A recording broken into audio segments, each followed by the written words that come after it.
There is a creature so small you can hold dozens in the palm of your hand, yet so powerful that without it, a third of everything you eat would simply cease to exist. The honeybee, a tiny, buzzing marvel of nature that has been working silently alongside humanity for more than 10,000 years, producing one of the most extraordinary substances ever known: honey. Golden, thick, impossibly sweet, and so chemically stable that jars of it have been found in ancient Egyptian tombs, still perfectly edible after 3,000 years. No other food on Earth comes close to matching that. But honey today is no longer just a treasure stumbled upon in hollow trees or rocky cliff faces. It has become a global industry of staggering scale. Every single year, the world produces well over 2 million metric tons of honey, with countries like China, Turkey, Argentina, Iran, and the United States leading the charge. And behind every drop of that honey stands a network of commercial bee farms, so vast and so meticulously organized that they function less like traditional farms and more like living, breathing factories. Factories run almost entirely by insects. The largest commercial bee operations in the world manage hundreds of thousands of hives. Some of the biggest players in the United States alone move over 60,000 colonies across state lines every single year, chasing the bloom. That means, as flowers open in one region and close in another, entire fleets of flatbed trucks loaded with hives roll through the night, delivering billions of bees to their next feeding ground. Almonds in California in February, apples in Washington in April, clover in the Dakotas in June. The bees never stop working, and neither do the people who manage them. It all begins, as most great things do, with a single queen. Inside every healthy commercial hive lives one queen bee, and she is unlike any other bee in the colony. She is larger, longer, and built for one singular purpose: to lay eggs. On a productive day, a healthy queen can lay up to 2,000 eggs, one by one, with a precision and consistency that no machine has ever been able to replicate. Her entire life is devoted to this task, and the survival of the colony depends entirely on her ability to perform it. A failing queen means a failing hive, and a failing hive means no honey. This is why the world's largest bee farms do not leave queen selection to chance. Commercial beekeeping operations employ dedicated queen breeders specialists whose only job is to identify the strongest, most productive, most disease-resistant colonies and use them as the genetic foundation for the next generation of queens. It is a form of selective breeding that has been refined over more than a century, and the results are remarkable. The bees, produced by elite breeding programs, collect more nectar, resist disease more effectively, and produce honey at rates that wild colonies simply cannot match. The queen rearing process begins by selecting larvae from the most superior colonies, larvae that are no more than 24 hours old. These tiny grubs, barely visible to the naked eye, are carefully transferred into artificial queen cells, small waxy cups designed to mimic the royal cells that worker bees naturally construct when they intend to raise a new queen. The frames holding these cells are then placed into strong queenless colonies called starter colonies, which are packed with young nurse bees overflowing with the rich, protein-dense secretion known as royal jelly. Royal jelly is the substance that makes a queen a queen. Every bee larva begins its life eating royal jelly, but worker bee larvae are switched to a diet of pollen and honey after just a few days. Queen larvae, however, continue to receive royal jelly throughout their entire development. This seemingly simple dietary difference triggers a completely different biological destiny. The queen develops a fully functional reproductive system, a larger body, and a lifespan that can stretch to 5 years, compared to the mere 6 weeks a worker bee lives during the busy summer season. Within 10 to 12 days of being transferred, the queen cells are capped, and the developing queens inside are approaching the final stage of their transformation. Before they hatch, the cells are carefully harvested and distributed to mating nukes, small nucleus colonies specifically designed for queen mating. When the virgin queen emerges, she spends her first few days getting acquainted with her surroundings before taking her mating flights. She will fly out into the open sky and mate with anywhere from 10 to 20 drone bees, collecting enough genetic material to fertilize eggs for the rest of her life. Then she returns to her colony, and she never leaves again. Once a mated queen is installed into a production hive, the colony begins its work in earnest. A fully established commercial hive at peak season can house anywhere from 50,000 to 80,000 individual bees. The vast majority of them are workers' infertile females who perform every task that keeps the colony alive. In the first weeks of their lives, worker bees serve as nurse bees, feeding larvae and tending to the queen. As they age, they transition to building comb, guarding the entrance, and finally, in the last phase of their short lives, they become foragers. Forager bees are the honey makers. Each one ventures out from the hive dozens of times a day, flying up to 5 miles in any direction in search of flowering plants. When a forager finds a rich source of nectar, she drinks it up into a specialized internal organ called the honey stomach, which is completely separate from her digestive stomach. She can carry a load of nectar nearly equal to her own body weight. Then she flies back to the hive and passes the nectar mouth to mouth to a waiting house bee in a process called trophallaxis, and that house bee passes it to another and another, each transfer adding enzymes and evaporating water until the nectar begins its slow transformation into honey. The bees also fan the filled cells with their wings continuously, accelerating evaporation and reducing the water content of the nectar to below 20%. This is a critical threshold. At or below that level, honey is shelf-stable and will not ferment. Above it, the sugars begin to break down and the honey spoils. The bees know this instinctively, and they do not seal a cell with wax until the moisture level is exactly right.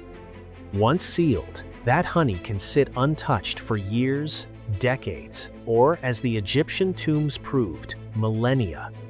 On the world's biggest bee farms, managing this process at scale requires a level of organization and logistics that most people never imagine when they pick up a jar of honey at the grocery store. A large commercial operation might manage 10,000 hives spread across dozens of locations. Each hive needs to be inspected regularly for signs of disease, queenlessness, or pest infestation. The varroa mite, a tiny external parasite that feeds on bees and transmits deadly viruses, has been one of the most devastating threats to commercial beekeeping in modern history. And keeping it under control requires constant vigilance, treatment schedules, and monitoring across every single hive in the operation. Beekeepers at this scale work with mobile extracting equipment, refrigerated trucks, specialized lifting machinery, and in some cases, drone technology and hive monitoring sensors that transmit data on temperature, humidity, and hive weight directly to the beekeeper's phone. A sudden, unexpected drop in hive weight might mean the colony has swarmed. A temperature spike might indicate disease. Modern commercial beekeepers combine generations of traditional knowledge with cutting-edge technology in ways that would have been unimaginable to beekeepers just 30 years ago. But even with all of this technology, there is one truth about commercial beekeeping that never changes. You cannot rush the bees. You cannot automate their decisions, override their instincts, or program their behavior. Every colony has its own personality, its own rhythm, its own pace. Some colonies are calm and gentle, barely reacting when a beekeeper opens the hive. Others are defensive and quick to sting, filling the air with an alarm pheromone that smells faintly of bananas and signals every bee in the colony that danger is near. Experienced beekeepers read these signals the way a skilled craftsman reads a piece of wood, with patience, attention, and a deep respect for the material they are working with. Before opening any hive, beekeepers light their smokers, filling them with wood chips, pine needles, burlap, or dried herbs, and pumping cool white smoke gently across the entrance and under the lid. Smoke disrupts the bees' alarm communication system by masking the chemical signals they use to coordinate a defensive response. It also triggers an ancient instinct. When bees smell smoke, they instinctively begin gorging on honey, preparing to flee what they perceive as a forest fire. A bee with a full honey stomach is a calm bee, and a calm bee is far less likely to sting. This technique has been used by honey hunters for at least 9,000 years, depicted in cave paintings found in Spain dating to the Mesolithic period, and it remains as effective today as it was then. With the smoker lit and the bees settled, the work of the world's biggest honey farms truly begins. The frames come out one by one, heavy with capped honey, the wax surface smooth and pale and perfect. And what happens next inside the extraction rooms, the processing facilities, and the bottling lines of the world's largest honey operations is a story that deserves its own chapter entirely. When the moment of harvest finally arrives on the world's biggest bee farms, it is not a quiet or gentle affair. It is a carefully choreographed operation involving dozens of workers, specialized equipment, and a precision that rivals any modern food production facility. The frames that have been slowly filling with honey over weeks and months are now ready, and moving them from hive to extraction room without damaging the comb, disturbing the bees, or compromising the quality of the honey inside requires skill, speed, and an almost meditative level of focus. The first challenge is identifying which frames are ready. A frame that is only partially capped where the bees have not yet sealed all the cells, with wax contains honey that may still have too high a water content. Harvesting it too early risks fermentation, which ruins the batch entirely. Experienced harvesters hold frames up to the light, tilting them at an angle, watching how the uncapped honey moves. If it runs freely, it is too wet. If it barely shifts, it is ready. On the largest operations, this visual inspection is supplemented by handheld refractometers, small optical instruments that measure the moisture content of honey with a single drop. Quality control begins not at the factory, but right here in the field, frame by frame, hive by hive. Once a frame is confirmed ready, it is brushed gently with a soft bee brush to clear any remaining bees from the surface, or in larger operations, a mechanical bee blower forces a strong current of air across the frame, sending the bees back into the hive without harming them. The cleared frames are immediately placed into sealed transport boxes, purpose-built with tight-fitting lids that prevent bees from following the honey and robbing it back. On the world's largest operations, these boxes are loaded directly onto flatbed trucks or refrigerated vehicles and driven to centralized extraction facilities that may be located miles from the actual hive yards. Inside the extraction facility, the atmosphere shifts entirely. The buzzing of billions of bees outside gives way to the hum of industrial machinery, the smell of warm beeswax filling every corner of the building with a scent that is somehow both sweet and earthy at once. The frames arrive by the thousands on peak harvest days, stacked in transport boxes, and move through the facility on conveyor systems or hand trucks, queued up for processing in the order they arrived. Organization at this stage is critical. Honey from different floral sources is kept strictly separate: clover honey with clover honey, wildflower with wildflower, manuka with manuka, because mixing floral varieties dilutes the distinct flavor profiles that define premium honey products and dramatically affects their market value. The first major step inside the extraction facility is uncapping. Each honeycomb frame is covered by a thin layer of wax that the bees applied as a seal, and this wax cap must be removed before the honey inside can be extracted.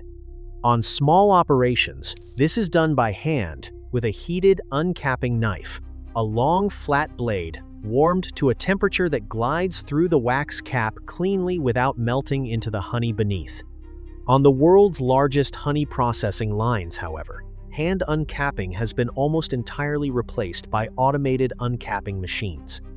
These industrial units move frames through a set of rapidly oscillating heated blades or rotating flail chains that strip the wax caps from both sides of the frame simultaneously at a rate of dozens of frames per minute. The wax caps that are removed in this process are not wasted. Beeswax is itself an extraordinarily valuable commodity used in cosmetics, pharmaceuticals, candle making, wood finishing, and dozens of other industrial applications. The cappings fall into a collection trough where they are drained of residual honey, then melted, filtered, and formed into blocks for sale.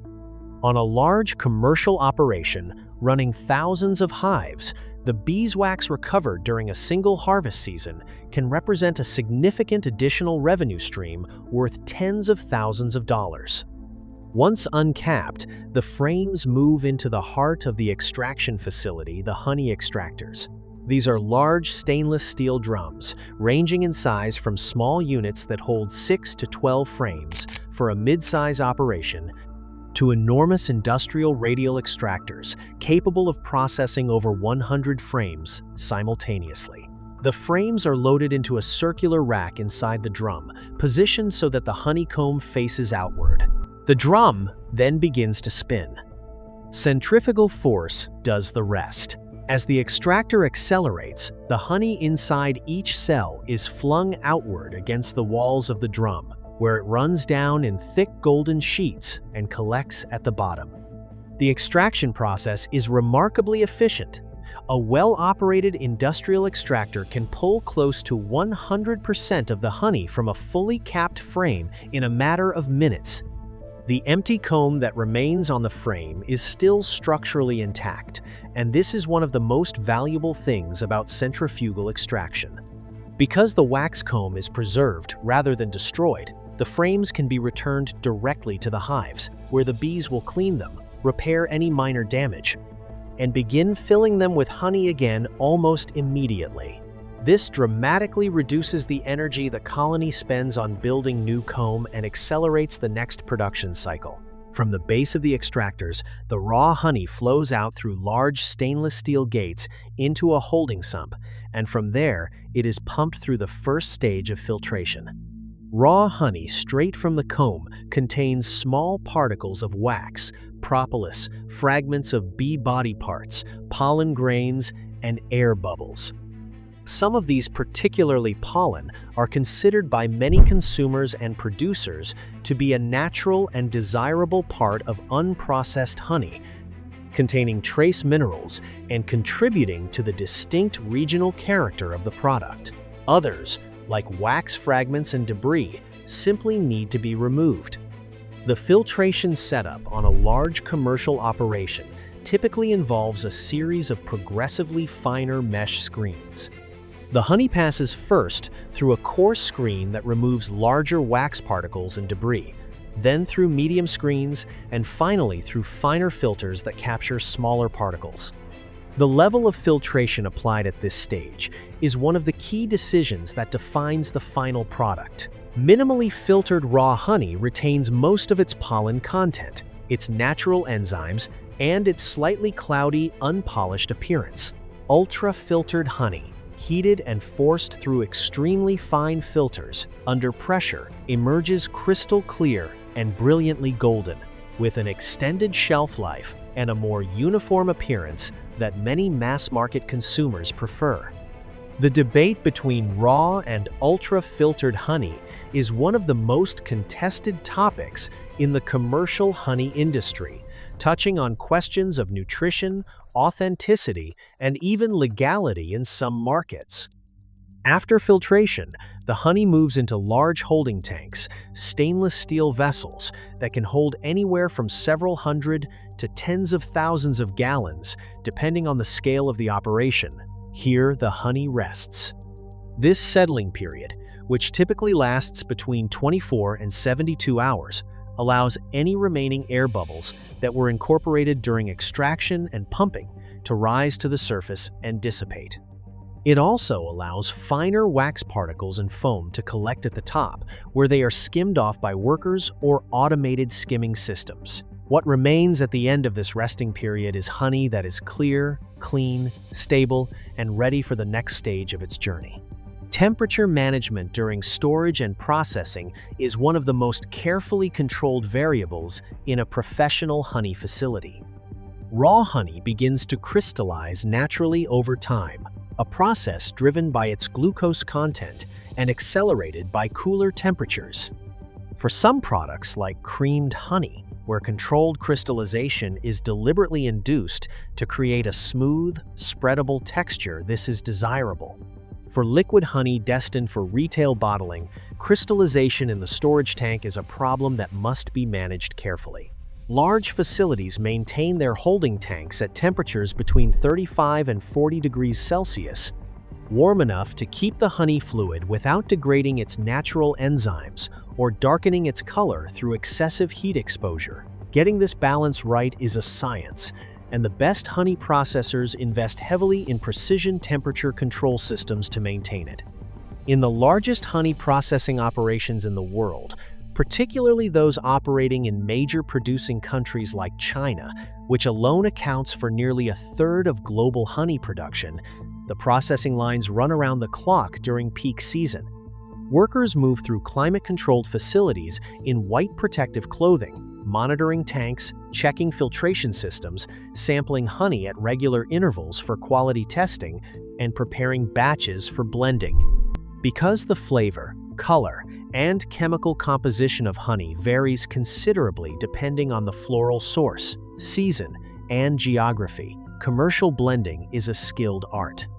Master blenders combine honeys from different regions and floral sources to achieve a consistent flavor profile that matches what consumers expect from a particular brand, harvest after harvest, year after year.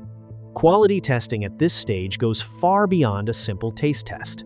Samples from every batch are analyzed in on-site or third-party laboratories for moisture content, sugar composition, hydroxymethylfurfuryl levels, a compound that increases as honey ages or is exposed to excessive heat and serves as a reliable indicator of freshness and quality enzyme activity, color grade, and in many markets, pollen analysis to verify the floral and geographic origin of the honey. In an industry that has been repeatedly troubled by fraud, adulteration, and mislabeling, this level of testing is not optional. It is the foundation of consumer trust, and the world's most reputable honey operations treat it accordingly. Once testing is complete and the batch is cleared for bottling, the honey moves to the filling lines. And what happens on those lines, the packaging, labeling, and the extraordinary range of products that modern honey producers create from this single natural ingredient is where the final chapter of this remarkable story unfolds. The bottling hall of a world-class honey processing facility is a place of quiet, hypnotic efficiency. Row upon row of glass jars move along stainless steel conveyor belts in an unbroken procession, each one passing beneath filling nozzles that dispense precise, measured amounts of golden honey, with a consistency so exact that the variation between one jar and the next is measured in fractions of a gram. The air smells extraordinary, warm and floral and ancient, and the light passing through the filled jars lines the conveyor in a ribbon of amber that shifts from pale gold to deep mahogany, depending on the floral origin of the crust. Honey inside. The filling machines used on large commercial bottling lines are highly accurate automated systems that can fill hundreds of jars per minute without human hands touching the product at any point between the holding tank and the sealed jar. Jars arrive empty, are filled to a precise tolerance, capped automatically, and then moved to labeling stations where printed labels carry the brand, variety, weight, nutritional information, country of origin, and batch codes that allow the honey inside to be traced back to the specific hive yard and harvest date it came from. Traceability has become one of the defining standards of the premium honey market, and the best producers invest heavily in systems that make it possible. The range of packaging formats produced on a modern commercial honey line is far wider than most consumers realize. Single-serve squeeze packets for hotel breakfast trays, bulk 5-kilogram pails for bakeries, traditional glass hex jars for retail shelves, bear-shaped plastic squeeze bottles that have been a fixture of grocery stores for decades, elegant slim jars for the premium specialty market.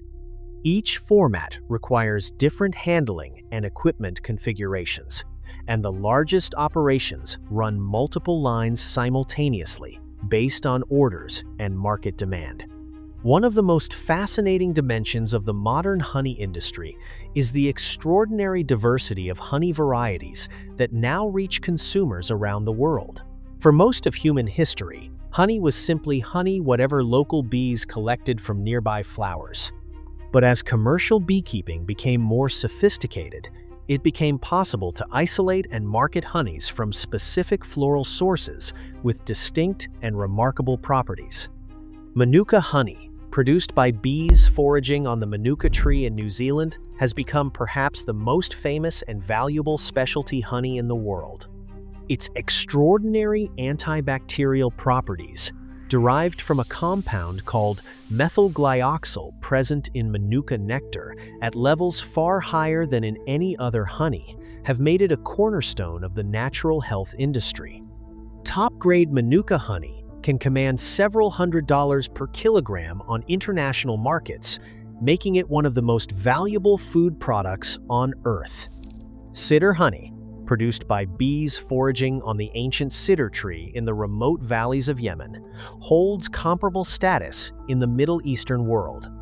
Harvested only twice a year by beekeepers working in some of the most challenging terrain imaginable, genuine Yemeni cider honey has been prized for its medicinal properties for over 2,000 years. Buckwheat honey, dark and robustly flavored, is valued across the United States and Eastern Europe for its exceptionally high antioxidant content. Tupelo honey from the American Southeast is so high in fructose that it resists crystallization almost indefinitely.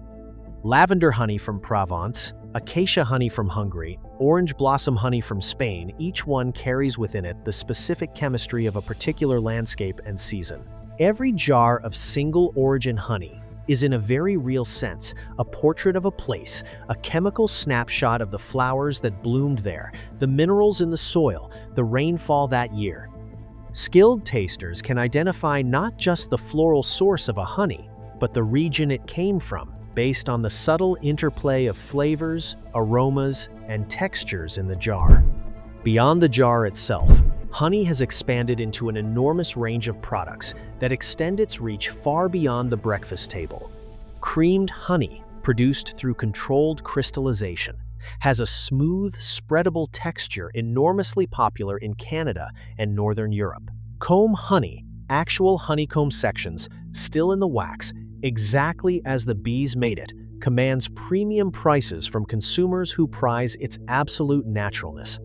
The cosmetics industry has embraced honey on a massive scale, using its natural moisture-retaining properties in face masks, lip balms, shampoos, and body lotions.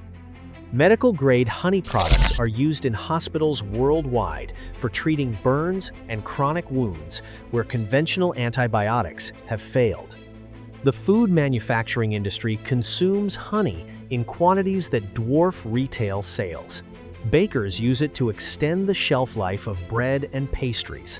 Brewers ferment it into mead, the world's oldest alcoholic beverage. Confectioners, sauce makers, cereal manufacturers, and snack bar producers all consume honey at industrial scale. making food manufacturing one of the largest buyers of bulk honey in the world. All of this demand flows back to the bees. It flows back to the queen breeders, carefully selecting larvae in temperature-controlled rearing rooms. It flows back to the migratory beekeepers rolling through the night toward the next blooming crop. It flows back to the forager bees, making their 10,000th flight of the season, navigating by the angle of the sun with a precision no GPS system has ever matched.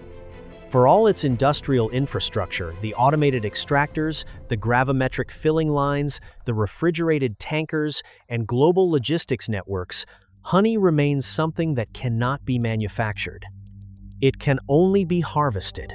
Every gram of it was made by a living creature following instincts refined over 50 million years of evolution. The world's biggest bee farms do not replace that ancient process. They simply create the conditions for it to flourish. What lands in your jar is not a product in the conventional sense. It is a collaboration between a flower, a bee, a landscape, and a keeper who understood well enough to get out of the way. And that fact that the world's most sophisticated food industry is built entirely around something no human hand can truly replicate is perhaps the sweetest thing about honey of all. If you enjoyed this journey through the world of bees and honey, drop a comment below and tell us your favorite type of honey and where it comes from. And if you want to keep exploring the hidden processes behind the natural wonders that shape our world, stay with us. There is always something extraordinary waiting in the next video.